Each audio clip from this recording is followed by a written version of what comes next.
good morning, good afternoon, good evening, depending on which part of the world you are in. Just about a year ago, about 14 months ago, last January, I was in India talking to a reporter who called me and asked me about this strain of this infectious disease that people are hearing about in China. There were just a couple of news items in the news media, not a lot, and maybe a couple of paragraphs. And I didn't know what to say, except none of us knew what to say, except to say that we have invested hundreds of millions of dollars in pandemic preparedness, and if indeed this virus is going to spread, the globe could be better prepared than was the case in the past. Little did we know that 14 months later, we are talking about more than 100 million cases, 120 million cases, more than 250,000 deaths, and virtually every aspect of our life upended totally with this virus. Here we are today, 14 months later, talking about how to address this global pandemic and what we can do about it. My name is Vish Vishwanath. I'm a professor of health communication at the Harvard T.H. School of Public Health, and I'm also the director of the Harvard Chan India Research Center. I want to welcome you to this webinar under our series, COVID-19 Outbreak on the Front Lines, co-hosted by Harvard T.H. School of Public Health, India Research Center, and Project SANCHAR. Through this series, subject experts and leading public health practitioners share an insight into the spread and control of coronavirus, its impact on health and well-being of the communities, and India's policy and health systems response to mitigate the crisis. The webinar series provides a convening platform for a wide range of stakeholders, including NGOs, development agencies, journalists, and representatives from the government, in partnership with the faculty and researchers from the Harvard T.H. School of Public Health. Our India Research Center is the first global center of Harvard T.H. School of Public Health. Established in 2015, the center has 3 strategic goals: research, teaching, and translation of evidence into policies and programs. That is what we are doing today. We provide a platform for faculty exchange and partnership, and the expertise of our faculty in sharing the lessons learned based on the research. Project SANCHAR, our science news and communicating health and research, is aimed at building capacity of journalists to draw on the latest science and data for shaping public knowledge, attitudes, and policies on public health. So we are honored today to welcome our panelists, Dr. Barry Bloom, Joan and Julius Jacobson Research Professor of Public Health at Harvard T.H. School of Public Health, Dr. Swati Piramal, Vice Chairperson, Piramal Group, and Mr. Luigi D'Aquino, Chief of Health, UNICEF India. I will briefly introduce the panelists, and then we will jump into the questions. Dr. Barry Bloom is recognized as a pioneer in the field of global health. He's one of those few people who's trained both as a basic scientist, who has made pioneering contributions, seminal contributions to immunology, and areas of infectious diseases, vaccines, and subsequently as a global public health leader to health policies. His lifelong commitment has been to bring knowledge and methods of cutting-edge basic science to alleviating the burdens of disease in developing countries. His research has been focused on immunology and pathogenesis of leprosy and of tuberculosis, which remains the largest cause of death from infectious diseases. And it is also worth noting that Dr. Bloom has been involved in his work in India for more than 50 years. Dr. Swati Piramal is Vice Chairperson, Piramal Group, is among India's leading scientists and industrialists whose contributions in innovations, new medicines, and public health services have touched many lives. She has served as the first woman president of India's Apex Chamber of Commerce and has served on the Scientific Advisory Council and the Council of Trade of the Prime Minister of India. Dr. Piramal is also active at Harvard. She is a Dean's Advisor to Harvard Business School and Public Health, and she holds a master's degree in public health from the Harvard School of Public Health, and of course, a medical degree from Mumbai University. Mr. Luigi D'Aquino has joined UNICEF India as Chief of Health in June 2019. Currently, he's also serving as a COVID-19 response coordinator for the UNICEF India office. Mr. D'Aquino has worked for 20 years in the international development sector, contributing to design, implementation, monitoring, and evaluation of health policies and programs in various countries in Africa and Asia. He holds a degree in economics and management, an MSc in health system strengthening from London School of Hygiene and Tropical Medicine. So welcome everyone. Thank you so much for joining us. So I want to start off with one generic question. And the reason for this generic question is that there is a reason behind why I mentioned the conversation I had with a reporter in January. Here we are 14 months later. Despite the death and devastation, just within a short span of 14 months, we are able to develop and deploy vaccines. And as in an extremely very short period of time, considering how long it takes to develop and deploy vaccines.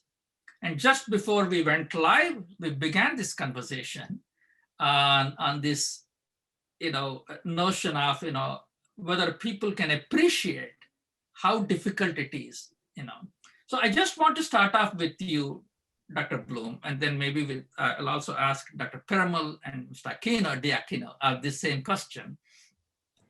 So despite the failure we had in preparedness, this vaccine deployment is a major success, but it's not a miracle that came out of thin air, but it's out of investment in scientific enterprise and cooperation between this enterprise and pharmaceutical industry. How was this possible, and what are some of the lessons we can learn as we go forward with this? Dean Bloom. It is an enormous honor for me to be part of this distinguished panel. And it's particularly gratifying since I taught the first course in immunology at the All India Institute in Delhi in 1968. And now to realize that more than half of all the vaccines that will be produced against COVID will be produced by companies in India at a level of quality that is exceeded by no other in the world. That is an extraordinary achievement starting 50 years ago. To answer your question, I would say two things. The race for the vaccine, which I think was in the US called Operation Warp Speed, has frightened a great many people because they ask the question, how can they be safe and how can we know if they're effective if they've been made so quickly? And I'll just say very briefly, the race for the vaccine has been a lot longer than the public actually recognizes. The basic science that underlay those vaccines, whether it's the RNA vaccine, started in about 2009. The intent was not to make vaccines but cure cancer, but science can be applied to any problem. But the big breakthrough there is over a decade. And for the vaccines used to produce adenovirus delivery systems, that was done in 1973 in the Netherlands for the first time, and then in the States. So the scientists know a great deal more about this than I think the public does.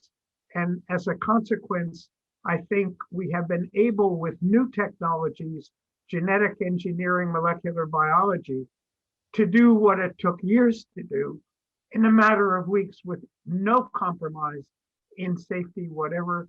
The testing of this vaccine has been exactly the same in the same numbers of hundreds of thousands of people in the trials for regulatory approval as every other vaccine. The only thing that's moved more quickly is the science. Thank you, Dean Bloom. I knew I could trust you to give us that perspective where people had this wrong impression, or a lot of people have this wrong impression that it was created overnight. But I really appreciate the fact that this took a decades of investment in basic sciences, fundamental sciences, before this vaccine was developed. So thank you for that. Dr. Piramal, I have a similar question, but somewhat slightly different for you. So you sort of straddle between science, heading your R&D labs, and industry. You have been a leader in both areas. And as we were talking, it's a real challenge, that translation from science to the industry. And then somehow we expect the industry to create this, hundreds of millions of doses, maybe billions overnight. So how was this possible that we have been able to do that so quickly? What can we expect going forward? Yeah, so thank you, Professor Vishwanath, and my real warm welcome to Professor Barry Bloom, who I worked with when I was a student at the Harvard Chan. We are really honored to have you, sir. I'm a proud member of India's pharmaceutical industry. And I think that it's not a trivial issue that we have been able to make so many million doses of vaccine. That means we have invested in factories, we have invested in quality standards, we've invested in training people how to make it. If you ask me to make 300 million doses of any drug, which my factories are all conditioned to do overnight, it's very hard. So having at least two manufacturers making, till yesterday, it was 50 million doses given to Indian people and exporting to maybe 70 countries, I think it's not trivial. It's really something that we all need to applaud, because India's pharmaceutical industry is really strong. It has 3,000 companies, which are all, many of them have US FDA approved plants, or UK MHRA approved plants, or Australia. We export to nearly 100 countries around the world. And you must remember that because we do that, all these regulators come and inspect our plants. So the idea of making high quality drugs at low price has been there for maybe 50 years. And we have been the leader in the generic industry. And of course, now with the worldwide leader, just after, I think, the United States, we are a very big producer of COVID-19 vaccines.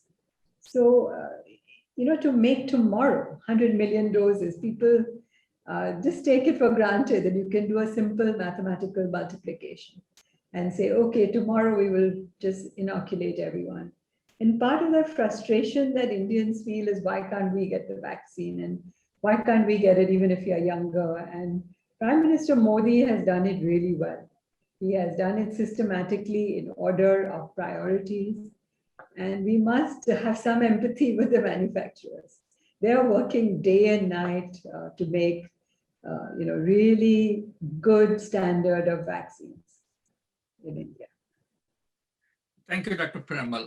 I want to come back to what you and Dr. Bloom talked about, in this notion of quality at scale, science and industry, because this is very important. And the reason I'm asking these questions, starting with that, is there is this impression, especially particularly among some of the anti-vaccine groups, that something that is created overnight is compromised by quality standards. And and that was intentional in the way I posed this question, because I wanted people to know where the science has come from and how long it took for the science, as well as the standards that are developed by the industry. So I want to come back to that to address vaccine hesitancy in a second here.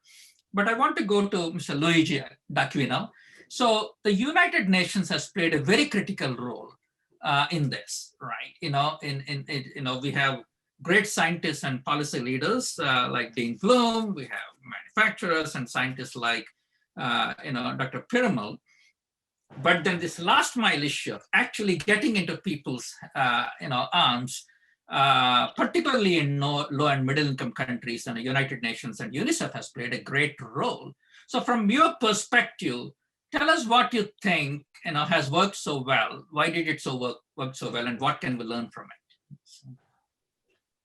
So first of all, good morning or afternoon or evening to all online here today. A pleasure and an honor for me to be here today. And I'm eager to listen and learn from Dr. Bloom and Dr. Piramal to start with. And at the outset also, being amongst scientists, I'm not a medical doctor, as you have pointed out to, so I'm coming from a different angle and perspective. But let me go to your question. I think if we walk back in the last few decades, for those who have gone in the history of the recent history of public health, if you walk back to the mid-80s, when the child survival revolution was launched as a global initiative at the time by UNICEF through Jim Grant, who was our executive director then. He came with a very simple measure and an acronym called GOBI. Now, the I of this acronym stood for immunization. So it's been 30 years since that WHO and UNICEF, together hand in hand, with a growing number of partners and with an increasing number of alliances across public and private sectors, have been working and try to play a role to make sure that vaccines would access each and every community, each and every woman and child across the globe, and in particular with a focus on low and middle income countries. In this regard, I want to borrow the statement of Dr. Bloom, also in terms of making it happen. We are not starting from scratch, fortunately. And it's not about the United Nations. It's first of all about countries, about governments. They have large machineries, systems, tools, logistics already in place to reach incredible numbers of children under the age of 5 across the globe. So a system is already there. And it's a bit like re-engineering the system to a new scenario, which of course takes a lot of work. But again, emphasizing the same concept, we are not starting from scratch. I would also add a second point, having been quite a few years in public health and primary health care, the immunization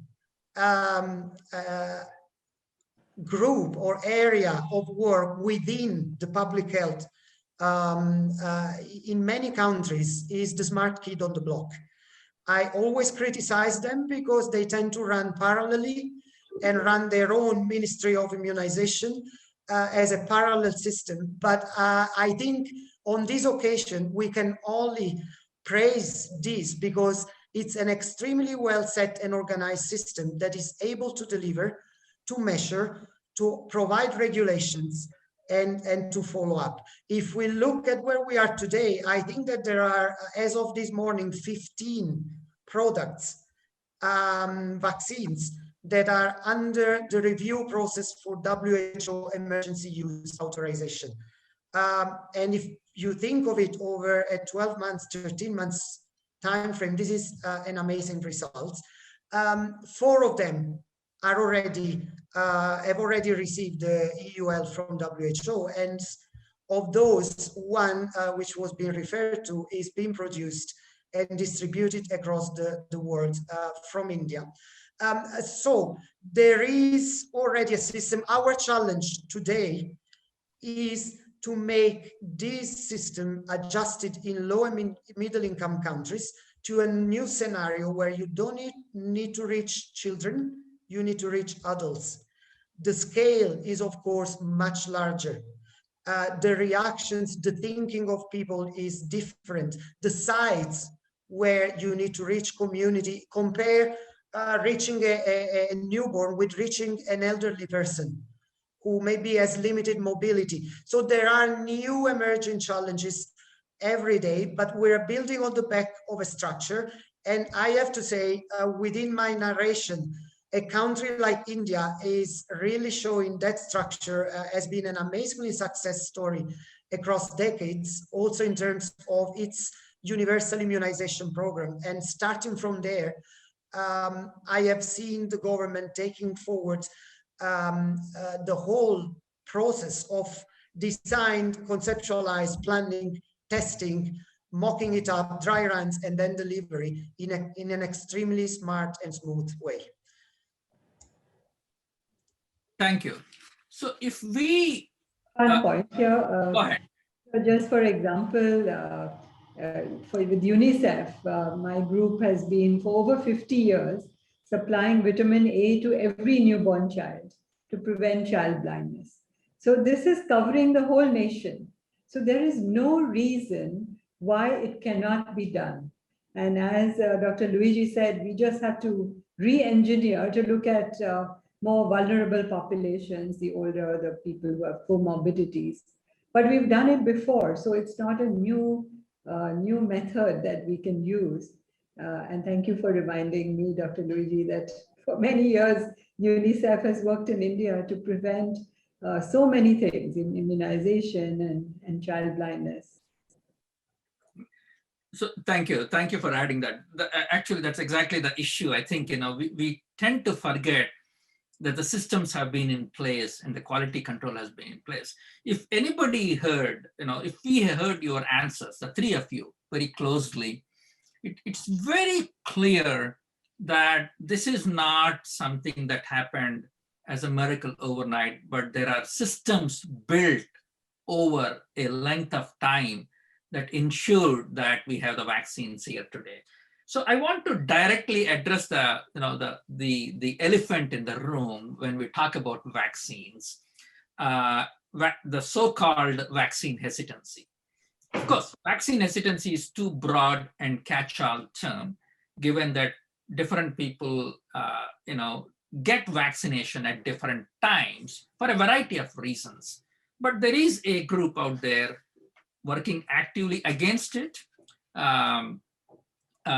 The vaccine deniers, so to speak, but also there is some general sense of unease when it comes to, say, COVID-19 vaccines specifically.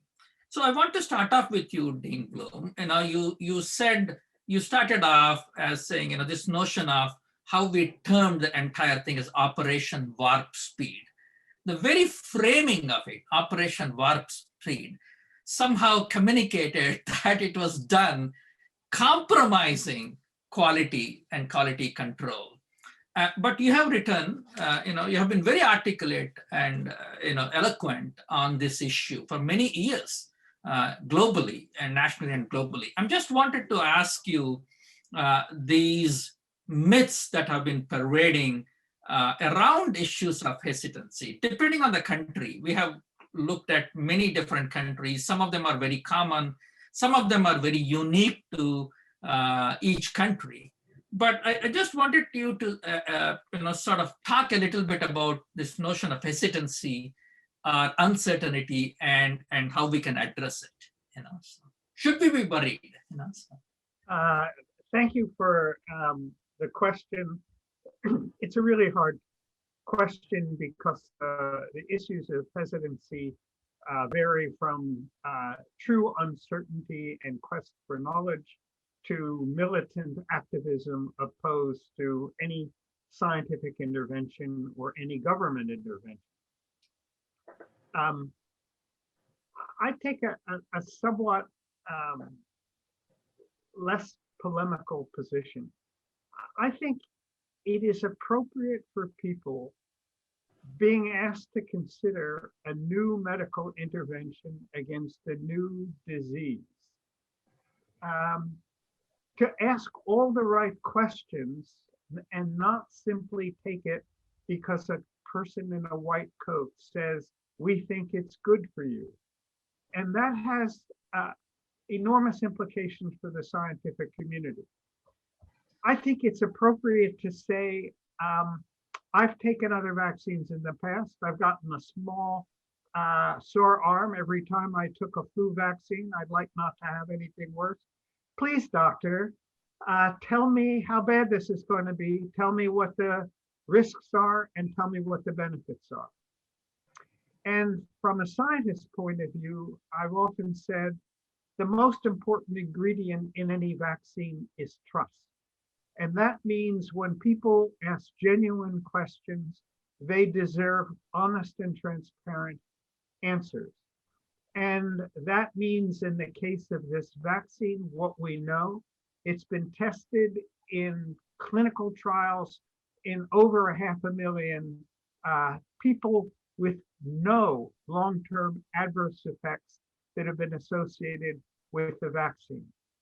The vaccines have been tested in now 3 million people, not as part of clinical trials, but as part of controlling the disease. And with very few exceptions, there have been very few serious adverse effects. Out of 17 million, perhaps 40. Whether they're associated with the vaccine or not remains to be seen, whether it's one vaccine or all of them. Our job in the science is simply to present the evidence as honestly and clearly as possible and allow the regulators and the public to decide whether the benefits are greater than any of the risks if they can be associated with the vaccine. We know what the risks are for COVID. We know that the death rate in the United States, 80% of people over the age of 65 with COVID die. 80% of the people who die, are over the age of 65. So this is not a benign disease, and a vaccine that would prevent that at any age would be a huge benefit for humanity. Thank you, Dean Bloom. I think the one point that I want to emphasize or underline what you said is we often talk about that people should weigh the benefits versus the risks. It's very much a scientific phrase, but you actually pointed it out very clearly. You know, the number of deaths over a certain age group, or people, the number of deaths within an age group, within that age group. So that's a good way and a kind of an anchor in a way for people to weigh risks versus benefits. So thank you for doing that. So Dr. Piramal, I want to extend that question a little bit to the issue of industry, because you're, again, as I said, because you straddle both the science side and the industry side. Some of the vaccine hesitancy comes from, and again, I'm very hesitant to use the term hesitancy in a very broad brush way, is that, especially in the context of COVID-19, that there has been a compromise in the quality in the way, because of the speed with which these have been produced. So you began talking about how these factories have been built, how workers had to be trained to produce these things, both human capital in terms of trained workers, scientists and technicians, but also the plants that had to be built. Could you speak a little bit about, and given that India's leadership role in pharmaceutical industry, could you speak a little bit about the kind of quality control you maintained? It's not trivial that, actually global quality control inspectors come to India and look at these plants so that the public can be assured about this. Yeah, so I will use my own example. Our factories, we have 12 US FDA approved factories. We supply to over 100 countries, but every day there is a regulator every day from some country or the other, either from Australia, UK, US, Japan, anywhere. They will come and inspect your plant to see whether you're doing it properly. They will look around. They will take sometimes surprise visits. They're all the time testing. And so it is not a trivial thing that these plants were all ready to make millions of doses in India. For example, we make vitamin A doses for the whole of India, for every newborn child gets it. So and we've been doing it for maybe decades. So to have these plants ready for inspection, and I think people forget that it's not just vaccines that India is good at, it's also drugs, also medicines. I smile sometimes at my doctor colleagues in my class in the US. They have difficulty finding some medicines that they would need.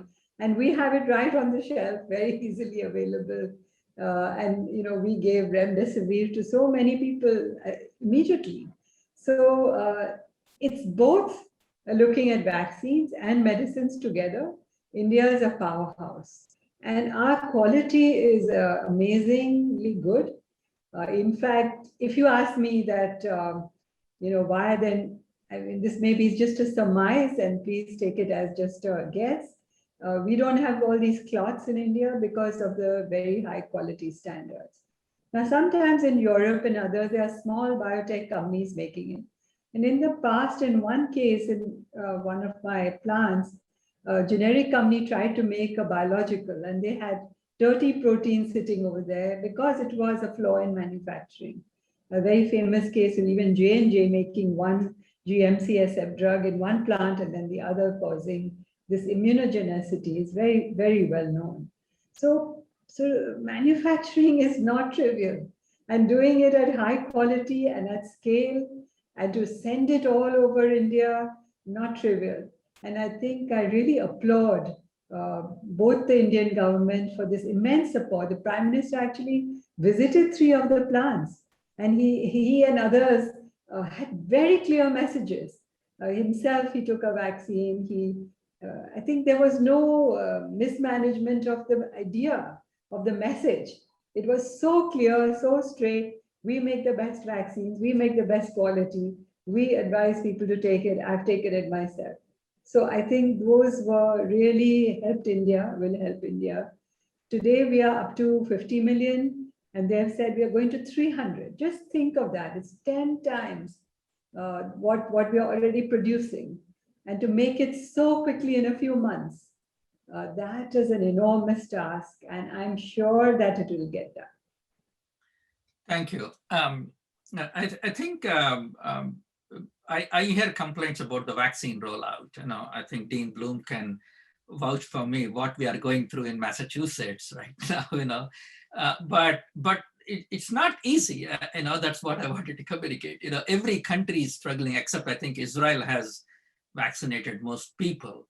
But virtually every country is struggling given the demand. That's why I also often say that we should not overemphasize vaccine hesitancy. There's a large group of people who actually want the vaccine from a normative perspective. There are more people who want the vaccine than people who don't want the vaccine.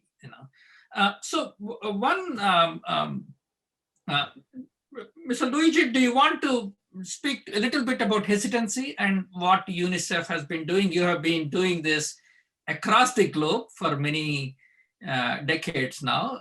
Hesitancy is a huge issue. Do you want to say a little bit about that, your roles? Thanks. So let me perhaps start with a couple of reflections, and before getting into hesitancy. The first is, I think as of this morning, we had from WHO data 360 million, slightly less than that, doses offered globally. Now, if at this point in time, for every person to be immunized, we need 2 doses, and we know how many we are on this planet. So we have a long, long way to go. And as much as science, as Dr. Bloom was saying, it gives options to people to make choices. Here, everybody's choice will influence, in a way or another, the famous herd immunity we are all dreaming of. So here the individual choice comes into also collective responsibility. And so this is a big challenge that this pandemic is putting on us. The other consideration I wanted to make is that the vaccine alone will not be the solution to what we're facing. It would be wrong to pass the message that get the vaccine, forget about everything else. It's part of a broader strategy, and it needs to remain openly part of a broader strategy of control measures, of facility readiness to provide supportive care, of the so-called and now so famous term non-pharmaceutical interventions. We may call them the social vaccines, and look at how the uptake of the social vaccines has dropped over the last few months. And this is a phenomenon we need to reflect upon, because it speaks to people tiredness or exhaustion about this. And I think it's as important, if not more at this point in time, than tackling the issue of hesitancy or eagerness when it comes to the vaccines. Now, when it comes to the vaccines, I think I will speak to where I sit, which is the little I can see from India, more than across the globe. And I think we can see a fair mix of eagerness and hesitancy across groups. Of course, this will change over time. The groups have kept changing. I think in the last few days, India has been traveling at about 2 million vaccinations delivered per day, which is quite a remarkable achievement at the moment. And if we project the calculations, this travel speed should allow to reach the 300 million target in the anticipated 6 months. What are we doing for hesitancy? I think, first of all, we don't run governments of UNICEF or of United Nations, of course. We are here, as well as in any other country, to support efforts that are, at the end of the day, have two big actors and two big leads: governments or health systems on one side and people on the other side. We are there as a broker or a facilitator, and we try to support simple communication. I would say when it comes to hesitancy, it's a very complex thing, and as you say, talking hesitancy is a very broad statement, but at the end of the day, it's about simple messages that need to go through channels that reach everyone. That's the other big important point I want to make, and that bring facts and not only opinions. Of course, the voice of an opinion leader everywhere in the world will count, but it needs to speak to facts, and that's one. The other point that on which I often reflect upon is how messages are conveyed, a bit for hesitancy or eagerness. And in these days, we are all, if you can see it, with these gadgets in hand, and assume that everybody on the planet is tweeting or emailing or watching at Facebook or similar. That's not the case, particularly if we look at low and middle income countries.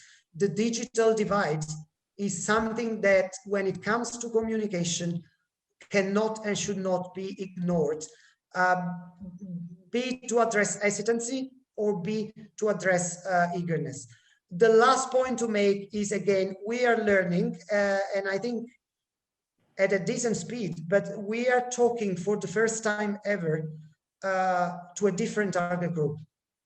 And so the other point is that understanding and listening to the communities and to the target groups, the social listening is crucial. Without that, messages are set probably to fail. So I would say this is something on which we are really trying to support efforts. Social listening means understanding where the fears or beliefs or myths or certain communities or target groups are, and then try to address messages accordingly, and also promote community mobilization in the best way that can help address this. So this is some of the things I wanted to put. And of course, with time, I think that things will improve, and also that with more evidence coming, with more millions of people being immunized, the confidence will also grow. Yes, I would stop it here. Thank you. Wonderful. Thank you. I want to go to, so I'm glad you mentioned the non-pharmaceutical interventions, or NPIs, maintaining that physical distancing, hand washing, face masking, that our very esteemed Dr. Fauci at US has been emphasizing it repeatedly, so just because we have vaccines at hand doesn't mean that we should give up on other public health mitigation measures. But before I go to Dr. Bloom on a very important question that keeps coming up, Dr. Piramal, I wanted to ask you a quick question. Doesn't have to be a quick response, but it's a quick question because it has been raised by Mr. D'Aquino, but you also mentioned it very casually that the remdesivir is available in India if necessary. Are we, we spent over the last 3 months, say sometime starting in December when the vaccines began rolling out, a lot of time on vaccines. Are we spending enough time thinking about drugs for treatment? Yes, I think, and what is unknown to most people is the number of repurposed drugs, the purpose of new drugs being clinical trialed today in India is huge. There are 21 vaccine companies in India, but there's a multiple of that in the pharmaceutical area. So yes, and I just wanted to respond to Dr. Luigi. I understand completely his idea of digital divide, particularly in a country like India. And that's where the role of philanthropy plays a great part. The role of philanthropy is to raise the bottom 100 million people in our country. And if we can get messages across, a very simple idea, why didn't we get the devastating COVID pandemic so badly in states like Uttar Pradesh, Bihar, where it's very crowded? Why is it that we were saved? And I think the role of philanthropy was not properly understood. A large number of NGOs work down in the villages, down in the fields, giving the messages, what you mentioned, Dr. Fauci said, 5 big pillars of public health, made it very simple to understand in local languages. And they worked across, in our own foundation, we kind of joined hands with other foundations, held hands in 100 million people districts of India, which is the aspirational districts, to help them understand that even if they didn't have drugs or they didn't have vaccines yet, they could still do the 5 big pillars. So thank you, Dr. Luigi. You were mentioning that the digital divide needs to be bridged, and I completely agree with you. And Dr. Piramal, if I may, I think the role that you were pointing to of civil society, philanthropy, community-based grassroots organizations should not be underestimated even for a single second.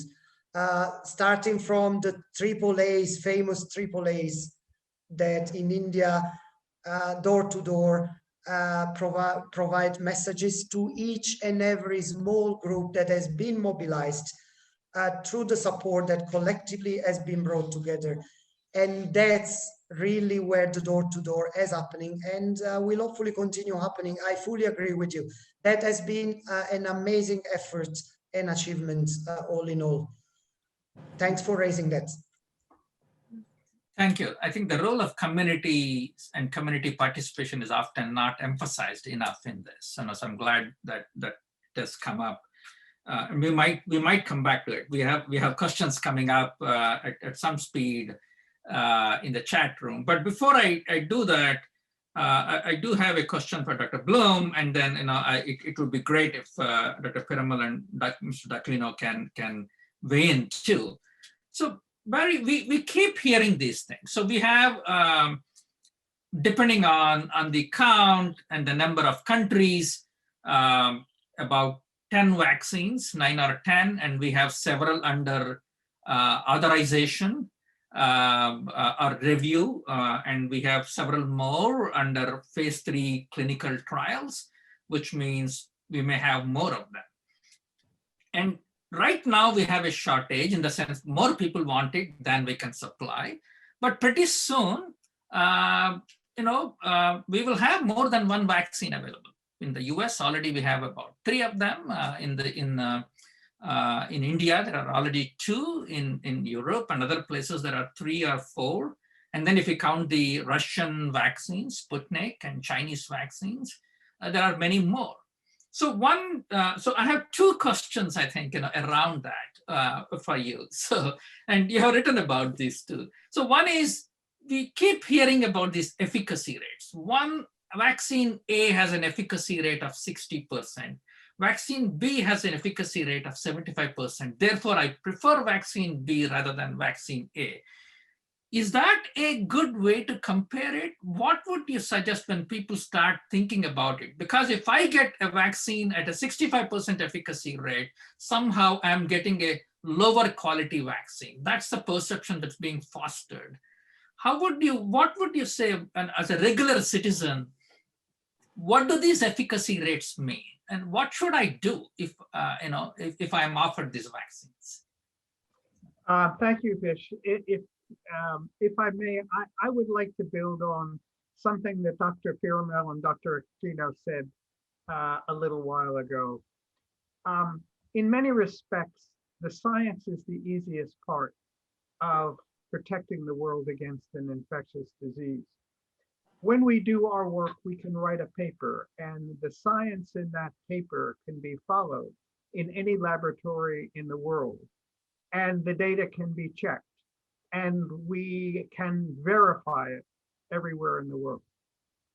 What you've heard from Dr. Firamel in a different way from Dr. Aquino is there is something beyond science that takes years and years of experience, commitment to quality, innovation that cannot be written in a paper, cannot be easily given away to someone else. This is, in patent terms, would be called know-how. This is what companies have learned to do that you can't write a paper about. This is the cold chain and the distribution system of UNICEF that can get vitamin A to every child in the world. You can't write a prescription for that. That is knowledge acquired by doing. And it's every bit as important, detailed, and rigorously done than the science. So I just want to acknowledge the importance beyond the laboratory and the science to make things in the world change for the better. To your question, there are really 2 parts to the answer to that. Numbers count. That's what we do in science. So when clinical trials are run and one vaccine has 66% efficacy and the other one has 92%, to say they mean the same thing would be dishonest and not clear. So what do they mean? What were the endpoints of the trials? How comparable are the trials? And the answer is they were all in the states tested against COVID disease, mild or moderate or severe disease. I'm not sure in the grand scheme of things, mild disease is the endpoint that the people in this world really care about. What you really care about is 2 things. Occupation of hospital beds that overwhelm the hospital and medical system, that do not allow not only patients with COVID to have high-level treatment, but people with heart attacks and strokes and diabetes and automobile accidents also are not able to get into those hospitals, and that means people die. And the second thing, of course, is the most serious cases and deaths. And if you then look at the vaccines that have been scored in their clinical trials as 66% versus 92%.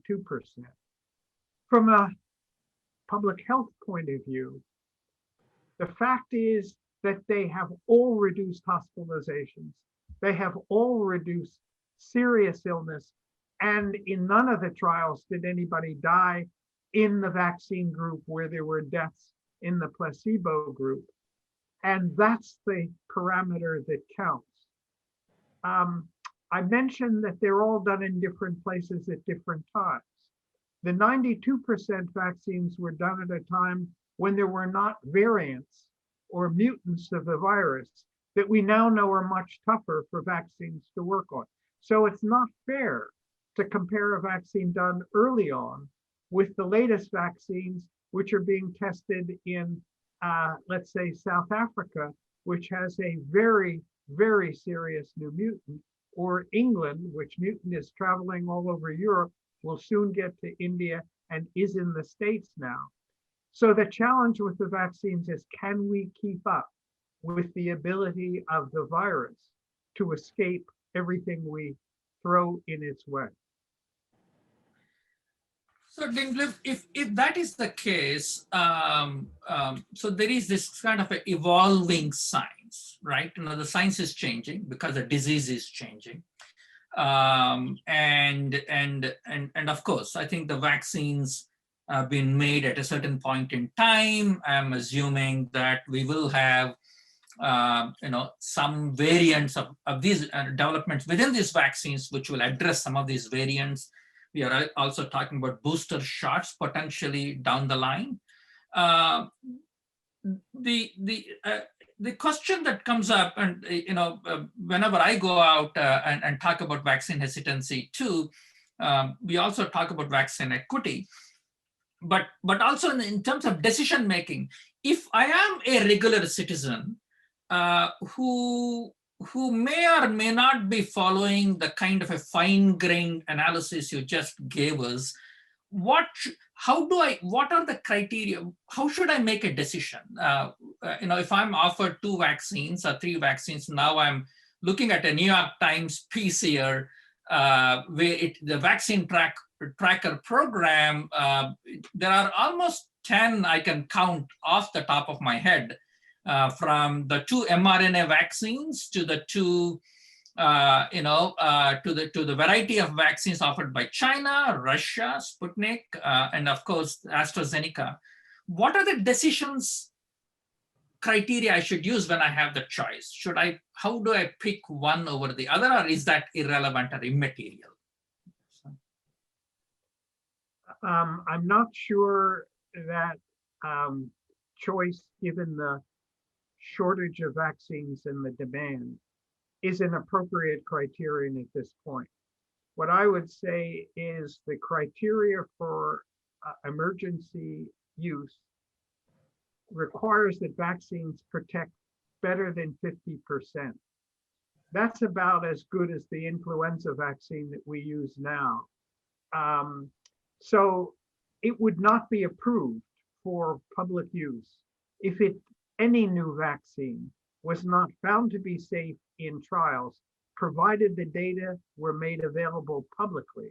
So your questioner could know that the data were there and were available to say, yes, very few people got sick, nobody died who got the vaccine, stuff like that. And that the approval said it had to be better than 50%, which is an awful lot better than your chances if you're elderly and get the infection. But I think people really need the information to feel that they are not being told what to do. They are choosing what's best for them, which is a vaccine that they can be sure is going to protect against any illness by 50% or better, and close to 90% for any of the existing vaccines, possibly but one, against serious disease and death. Mm-hmm. Thank you, Dean Blum. One question that keeps coming up is the efficiency in deployment of vaccines, and governments have been struggling. What is the best way to do this? There is no simple answer for this. the decisions they make are very consequential, particularly in the early stages of this vaccine deployment. Whether you do it in a clinical setting, whether you do it in major hospitals, or whether you do it in community centers, these are decisions that governments are making. So Dr. Piramal, there is a question that has come up specifically for you, given your experience. The question is it time now to allow private companies in India to buy vaccines so that they can provide this to their employees, especially to those who are strategically important? What do you think of that? What is the role of private sector in India in the deployment of the vaccines, given the challenges you and others have alluded to in getting it into people's arms? We must remember that the two vaccines in India both came from private sector, not the public sector. And so are the vaccines in the US. And so I think private sector has a big role to play. If you want to take from 50 to 300 million, you have no choice but to go to the private sector. And who's really good at messaging and convincing people? I think we have fantastic messaging companies, ad companies who talk about, the thought of a vaccine and that it protects you, as Dr. Bloom said, 100% against serious COVID illness. Those messages need to get to people.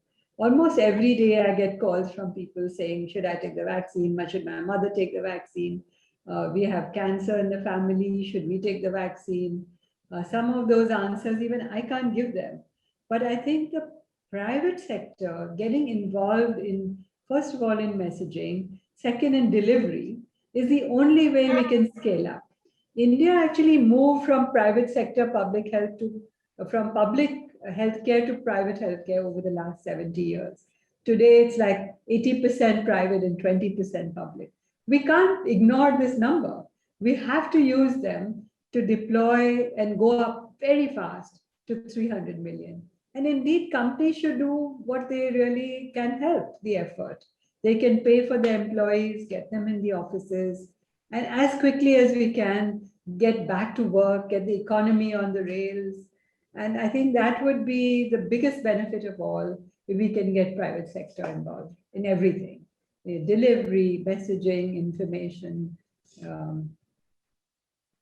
And where is the private sector now in the vaccine deployment in India, and how is it getting ready to do that?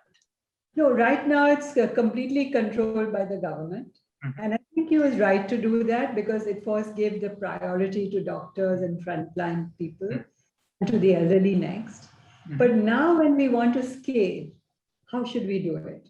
And I really think the role of the private sector, we are very strong. Every single doctor in India knows how to give a vaccine. We do that, all the time. So I think that we have to incorporate number of hospitals which can give it, the number of companies which can give their employees. We have to get to scale. This is a problem, particularly in India, not so much, I think, in Israel or even UK is a small country. But India is a huge country, and to do that, we need to really go fast with speed. Right. Thank you. Otherwise, we'll have the second wave again, which is now in the United States. We don't want that. Yes, second wave and third wave. I think these are coming in pretty fast. I think there's a race here. We have just about 1 minute. I have questions coming up. I can spend the next hour and absolutely, this is like a master class for me, listening to the three of you. I'm so fortunate to do that. I will be in trouble with my team if I don't mention that at the end of this webinar, there will be a survey. Dean Bloom talked about science-based. So we collect data on how effective these webinars are. That's what Harvard Chan India Research Center do. It's evidence-based. So please stay on and answer the survey to the audience. This is my plea to the audience. So we are almost out of time, as I said, but if I can indulge just for 1 more minute, Dean Bloom, do you have any, I want to take some final thoughts from each of you. There are so many other questions, but we can't. Dean Bloom, do you have any final thoughts or advice for us? Yes, I would say what I learned from this wonderful discussion is it takes a village to protect the world against COVID. It takes the public sector investing for a long time in science. It takes the know-how of the private sector and the experience of how to produce things on a scale and a quality that we in a lab could not imagine, and the ability of the United Nations and UNICEF to get drugs and vaccines to every part of the world. I'm in awe of the teamwork that is taking place and that needs to take place. And we really all have to work together. It is one world, and anyone at risk puts everyone at risk. Thank you, Dean Bloom. Dr. Piramal? I think vaccines save life, fear endangers them. Vaccines are a miracle cure. And as Nelson Mandela said, you should not have the choice of which country you're born in. Everybody should have access to these vaccines, regardless of where they are situated. And I think the Vande Bharat mission, I'd applaud the Prime Minister not only making vaccines for our own country, but for maybe 70, 80 countries around the world. Thank you, Dr. Piramal. I know we are over time. Mr. D'Aquino, just the last few seconds. You are on mute. You are muted. Thanks. I'll be fast. Best advertisement from Dr. Piramal. We are procuring, I think, about half of the vaccines for the children under 5 in the world. A lot of it from India. So thanks for this. I would like just to conclude by saying we are in the middle of a tragedy that has affected every aspect of our life as individuals, community, society. We have an unprecedented opportunity to rebuild primary healthcare systems through this. I think we have learned, or we should force ourselves into learning and reflecting where our primary healthcare systems have failed. We have the opportunity to join hands. Here is science, private sector, governments, and other actors, because everyone has a role to play. And I think we are seeing it on a day-to-day basis. I cannot forget, I mean, we are in a country here of what, 741 districts. And I used to make the joke that Rajasthan alone is larger than my own country. So if we don't work with these mindsets, we're not getting far. And the issue of primary healthcare is crucial across the globe. Low and middle income countries as well as more developed countries. So let's bank onto this tragedy to learn going forward. Thank you so much. Thank you so much. You took the words out of my mouth. I'm so grateful you said what you said. Certainly what this pandemic has taught us is that intense importance of reflection and humility, but at the same time, urgent need for action, particularly from the perspective of equity. I think there is a lot we have learned. There is a lot one of those adventitious learnings, I think, is that how well the scientific establishment and the industrial establishment have come together, and the civic sector have come together to address this problem. We should not lose sight of that, I think, amidst all this. So I want to thank the panelists. As I mentioned, I'm repeating myself. This was like a master lecture for me. I'm so grateful. On behalf of the Harvard T.H. Chan School of Public Health and Project SANCHAR, I'm so grateful to Dean Bloom, Dr. Piramal, Mr. D'Aquino, for participating in it. Hopefully, this is the beginning, start of a conversation, but not the end. We will bring you back again in the near future to talk more about this. Thank you again. Appreciate it. Thank you so much.